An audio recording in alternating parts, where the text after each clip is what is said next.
Hello दोस्तों, नमस्कार। स्वागत है आपका बिहार एक्सप्रेस न्यूज में। ताज़ा नजर डालते हैं बिहार की तमाम मुख्य बड़ी खबरों पर। इससे पहले वीडियो को लाइक नहीं किया तो लाइक करें, साथ ही चैनल को सब्सक्राइब कर लीजिए। बिहार शिक्षक भर्ती में बड़ा खेल, एडमिट कार्ड और ज्वाइनिंग में अलग अलग फोटो, फर्जी अध्यापक पर FIR दर्ज।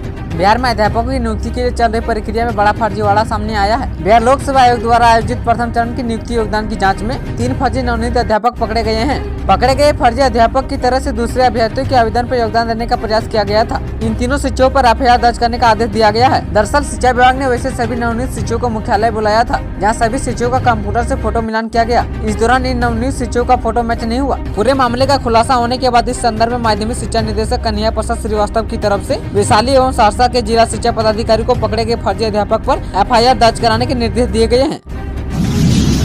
समस्तीपुर में BPSC पर 60 शिक्षकों का इस्तीफा, कहीं KK पाठक की सख्ती तो वजह नहीं है। बिहार में शिक्षकों की भर्ती को लेकर नीतीश सरकार बेहद एक्टिव है। इसी को लेकर हाल ही में BPSC ने परीक्षा भी आयोजित की, जिसमें सफल अभ्यर्थी को अलग अलग जगहों पर पोस्टिंग भी दी गई है। हालांकि BPSC से बहाल हुए शिक्षकों के इस्तीफे की खबरें लगातार सामने आ रही है। ताजा मामला समस्तीपुर का है, जहाँ 1-2 नहीं बल्कि 60 शिक्षकों ने अपना त्याग पत्र दे दिया है। इस्तीफा देने वाला ज्यादातर शिक्षक बिहार के बाहर से हैं। इनमें दिल्ली, पंजाब और UP के रहने वाले ज्यादातर अध्यापक हैं। शिक्षकों के लिए गुड न्यूज, बकाया वेतन के भुगतान को लेकर KK पाठक के विभाग ने लिया बड़ा फैसला। बिहार में शिक्षा की तस्वीर धीरे धीरे ही सही लेकिन बदल रही है। गुणवत्तापूर्ण शिक्षा देने के लिए विभाग दिन रात लगा हुआ है। विभाग के प्रमुख KK पाठक खुद सुबह से शाम तक स्कूलों की स्थिति से अवगत होने के लिए जिला और प्रखंड स्तर तक निरीक्षण कार्य कर रहे हैं। KK पाठक शिक्षकों से एक ही बात कर रहे हैं कि शिक्षक अपना काम करें, और दूसरी ओर सारण जिले में 6 से अधिक शिक्षक उदास हैं, परेशान है और सवाल करते हैं कि जब सबको वेतन मिल रहा है तो हम लोगों को क्यों नहीं। इन शिक्षकों को 3 महीने से वेतन नहीं मिला है। विभाग से मिली जानकारी के अनुसार नए साल से पहले सभी शिक्षकों का बकाया वेतन दे दिया जाएगा।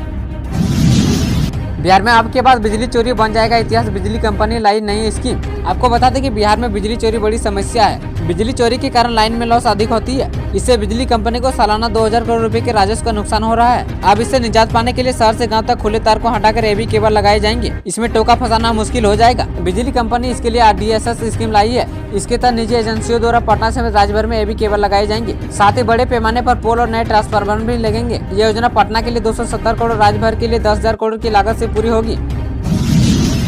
बिहार के नियोजित शिक्षक कैसे बनेंगे राज्यकर्मी, जानिए शर्त, नई सैलरी, पोस्टिंग और अन्य जानकारी। बिहार में पंचायती राज और नगर निकायों में नियोजित शिक्षक हुआ पुस्तकालय अध्यक्ष को राजकर्मी बनने का रास्ता साफ हो गया है। सरकार ने नियोजित शिक्षकों के लिए अलग संवर्ग का गठन किया है। राजकर्मी बनने के लिए नियोजित शिक्षकों को निर्धारित बोर्ड की सक्षमता परीक्षा पास करनी होगी। सक्षमता परीक्षा पास करने के लिए 3 अवसर मिलेंगे। तीनों परीक्षाओं में पास नहीं होने वाले या शामिल नहीं होने वाले शिक्षकों के संबंध में सरकार बाद में निर्णय लेगी। इस नियमावली का लाभ राज्य के करीब 4 लाख नियोजित शिक्षकों को मिलेगा। परीक्षा का आयोजन सक्षमता परीक्षा नियमावली के लागू होने से 1 वर्ष की अवधि में होगा। राजकर्मी का दर्जा हासिल हो जाने पर नियोजित शिक्षकों को वेतन में करीब 5000 से 12,000 रुपए का लाभ होगा। राज्य कैबिनेट की मंगलवार की बैठक में इसकी मंजूरी दी गई है। बिहार बोर्ड परीक्षार्थियों को बड़ा झटका, 66,000 नहीं दे पाएंगे बोर्ड एग्जाम, जाने डिटेल। बिहार बोर्ड से संबंधित स्कूलों में पढ़ने वाले छात्र छात्राओं के लिए अहम सूचना है। 66,000 परीक्षार्थियों को हाई स्कूल और इंटर वार्षिक परीक्षा में शामिल नहीं होने दिया जाएगा। इसकी वजह यह है कि सभी स्टूडेंट सेटअप परीक्षा में फेल हो गए थे। सेटअप एग्जाम में सफलता नहीं हासिल करने के चलते अब ये फरवरी में होने वाली बोर्ड परीक्षा में भी शामिल नहीं हो पाएंगे।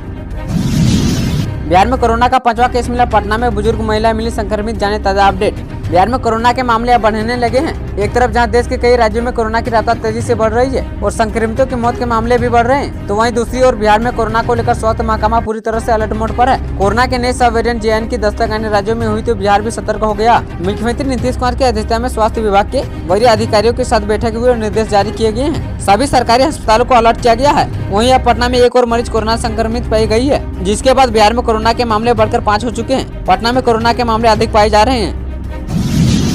कड़ाके की ठंड से होगी बिहार में नए साल की शुरुआत, बारिश को लेकर मौसम विभाग ने किया अलर्ट। मौसम विभाग के अनुसार पटना में अधिकतम तापमान 27 डिग्री सेल्सियस और न्यूनतम तापमान 14 डिग्री सेल्सियस के आसपास रहने की संभावना है। सुबह के समय प्रदेश के लोग हल्की ठंड महसूस कर सकते हैं, लेकिन दोपहर के बाद मौसम सुहाना हो जाएगा। बिहार के अन्य जिलों में भी अधिकतम तापमान 25 से 30 डिग्री सेल्सियस के आसपास होगा, जबकि न्यूनतम तापमान 12 से 16 डिग्री सेल्सियस के आसपास रहने की संभावना है। मौसम विभाग के अनुसार पूरे प्रदेश में मौसम आमतौर पर साफ रहेगा और धूप खिली रहेगी।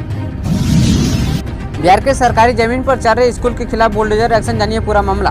बिहार के सीतामढ़ी में सरकारी जमीन पर अवैध कब्जे को लेकर बड़ा एक्शन हुआ है। मामला जिले के सोनबरसा प्रखंड स्थित विभिन्न गांवों का है, जहां सड़क के किनारे की जमीन अतिक्रमण की शिकार हो गई थी। इन सड़कों में गांव की मुख्य सड़क भी शामिल है, जिसे खाली कराने को लेकर प्रशासन ने मोर्चा संभाला। मंगलवार को स्कूल और झोपड़ियों पर बुलडोजर चलाकर सरकारी जमीन को अतिक्रमण से खाली कराया गया है। प्रशासन की इस कार्रवाई से हड़कंप मच गया है। दरअसल जो भी अतिक्रमण किए थे उन्हें प्रशासन नोटिस देकर जमीन को खाली करने की बात कही थी।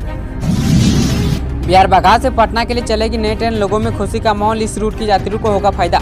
बिहार के पश्चिमी चंपारण में स्थित बगहा से पटना के लिए नई ट्रेन का परिचालन होने जा रहा है। भारत सरकार के रेल मंत्री द्वारा बगहा रेलवे स्टेशन से पाटलिपुत्र स्टेशन तक डायरेक्ट इंटरसिटी एक्सप्रेस ट्रेन परिचालन की स्वीकृति मिल चुकी है। इसके साथ ही बगहा क्षेत्र के आम जनता में खुशी की लहर दौड़ पड़ी है, क्योंकि विगत कोविड संक्रमण के कारण लॉकडाउन की वजह से अन्य पैसेंजर ट्रेनों के साथ बगहा से मुजफ्फरपुर होते हुए पटना जाने वाली पैसेंजर ट्रेन का परिचालन रोक दिया गया था। इस कारण से आम लोगों को डायरेक्ट जिला मुख्यालय समेत पटना जाने के लिए भारी परेशानी का सामना करना पड़ रहा था।